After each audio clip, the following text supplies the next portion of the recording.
শাসন করছেন আর স্কুলে পিস্তল হাতে ছাত্র চলে এলো। চাঞ্চল্যকর এই ঘটনা ঝাড়গ্রামের গোপীবল্লভপুরে।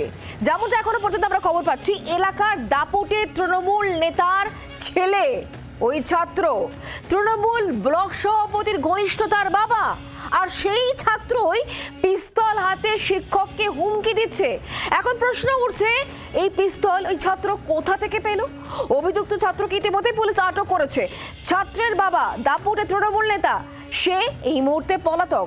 কিন্তু প্রশ্ন উঠছে, পিস্তল কোথা থেকে এলো? গোটা ঘটনার তদন্ত ইতিমধ্যে শুরু করা হয়েছে। যে খবর আপনাদেরকে আমরা জানাচ্ছি এই মুহূর্তে ঝাড়গ্রামের গোপীবল্লভপুর, যেখানে শিক্ষক ছাত্রকে শাসন করবেনই তার অধিকারের মধ্যে পড়ে, আর সেখানেই ছাত্রের তা সহ্য হয়নি, পিস্তল হাতে চলে এসেছে, আর তারপরেই চাঞ্চল্য। ওই ছাত্রকে ইতিমধ্যে আটক করা হয়েছে, কিন্তু প্রশ্ন, ওই ছাত্র পিস্তল কোথা থেকে পেল?